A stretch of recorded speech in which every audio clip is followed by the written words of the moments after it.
ఇప్పుడు కేవలం 7,999 up to 10 kgs వరకు బరువు తగ్గి అధిక బరువు నుంచి వచ్చే ప్రధాన సమస్యలను దూరం చేసుకోండి.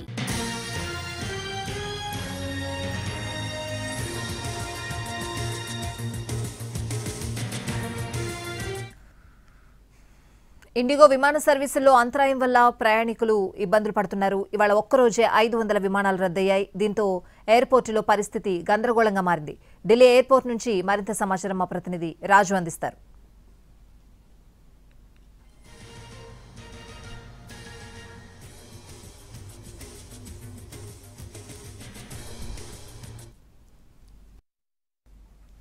విమానాల అంతరాయంతో ఇప్పుడు దేశవ్యాప్తంగా అన్ని ఎయిర్పోర్ట్లో కూడా ప్రయాణికులు పెద్ద ఎత్తున ఆందోళన చేస్తున్నటువంటి పరిస్థితి కనిపిస్తుంది. ప్రస్తుతం ఢిల్లీలో ఉన్నటువంటి ఎయిర్పోర్ట్లో ఉన్నాము. ఢిల్లీ ఎయిర్పోర్ట్లో కూడా ఇండిగో ప్రయాణికులు అంటే ఇండిగో విమానాలకు సంబంధించి ఏ విధంగానైతే ఆలస్యం అవుతుందో దాంతో పెద్ద ఎత్తున ప్రయాణికులంతా కూడా ఇబ్బందులు పడుతూనే ఉన్నారు. మనం చూస్తున్నాము టెర్మినల్ 1లో ఉన్నటువంటి ఇండిగో సెక్షన్ ఏదైతే ఉందో ఇండిగో సెక్షన్ వద్ద ఇప్పటికే ప్రయాణికులు ఇబ్బందులు పడుతూనే ఉన్నారు. వాళ్ళకి సంబంధించి మనం ప్రత్యేకంగా చూడొచ్చు. అంటే ఏ రకంగానైతే గత 2-3 రోజులుగా పడుతున్నటువంటి ఇబ్బందుల నేపథ్యంలో ఇప్పటి వరకు తలెత్తుతున్నటువంటి సమస్యలు అంటే ఎప్పుడైతే విమానయాన ప్రయాణాలకు సంబంధించి తాజాగా తీసుకున్నటువంటి నిర్ణయాలు కావచ్చు, ఈ నేపథ్యంలో ప్రయాణికులు తీవ్రంగా ఇబ్బందులు పడుతున్నారు. అంటే ఇండిగో ఏ విధంగానైతే FDTL అంటే ఫ్లైట్ డ్యూటీ టైమింగ్ సంబంధించినటువంటి విషయంలో ఇబ్బందులు పడడము, వాతావరణ సమస్యలు, టెక్నికల్ ఇష్యూస్, దాంతోపాటు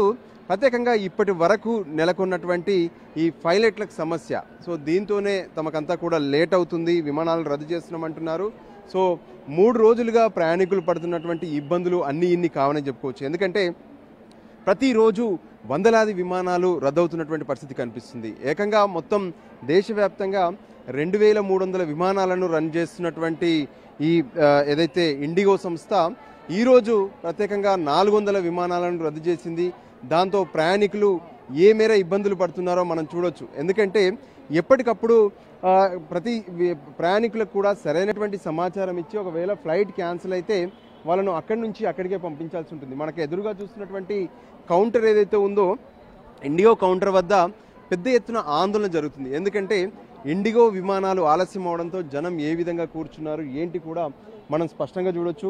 వాళ్ళందరూ తమ ఫ్లైట్కి సంబంధించినటువంటి సమాచారం చెప్పండి, దాంతోపాటు ఇప్పటి వరకు ఎందుకు ఈ ఫ్లైట్స్ రన్ చేయలేకపోతున్నారంటూ కూడా ఆందోళన పడుతున్నారు. దీనిపై ఇప్పటికే DGCA సైతం పెద్ద ఎత్తున విచారణ చేస్తున్నది, ఎప్పటికప్పుడు మానిటరింగ్ చేస్తున్నటువంటి పరిస్థితి కూడా కనిపిస్తుంది. ఈ పరిస్థితుల్లో ఇక్కడ ఉన్నటువంటి ప్రయాణికులను చూడొచ్చు. అంటే ఎక్కడెక్కడికో వెళ్లాల్సినటువంటి వాళ్ళంతా కూడా గంటల తరబడి వాళ్ళు ఇక్కడ వెయిట్ చేస్తున్నారు అనేది మనకు స్పష్టంగా అర్థమవుతుంది. వీళ్ళందరూ కూడా తమ గమ్యస్థానానికి వెళ్లేందుకు ఎయిర్పోర్ట్కు చేరుకున్నారు. ఆ తర్వాత వీళ్ళందరూ ఇబ్బందులు పడుతున్నటువంటి పరిస్థితి కనిపిస్తుంది. దాదా आप कहाँ जाना है? अयोध्या। कितना टाइम लगता है अभी? इंडिया से बात करके आ रहा हो? नहीं, इंडिया में ही है। हाँ, अयोध्या 1 घंटा लगेगा। 1 घंटा लगेगा। हाँ। अब कब पहुँचे इधर? जहाँ जहाँ हो गया हमें आधा घंटा हो गया। हाँ। कैंसिल है लगता है। अच्छा, చూడొచ్చు పరిస్థితులన్నీ కూడా ఫ్లైట్స్ అన్నీ క్యాన్సిల్ అవుతున్నాయంటూ ఆందోళన వ్యక్తం చేస్తున్నారు. సో దానికి అనుగుణంగానే ప్రతి ప్రయాణికులు కూడా ఎయిర్పోర్ట్లో ఆందోళన కొనసాగిస్తున్నారు.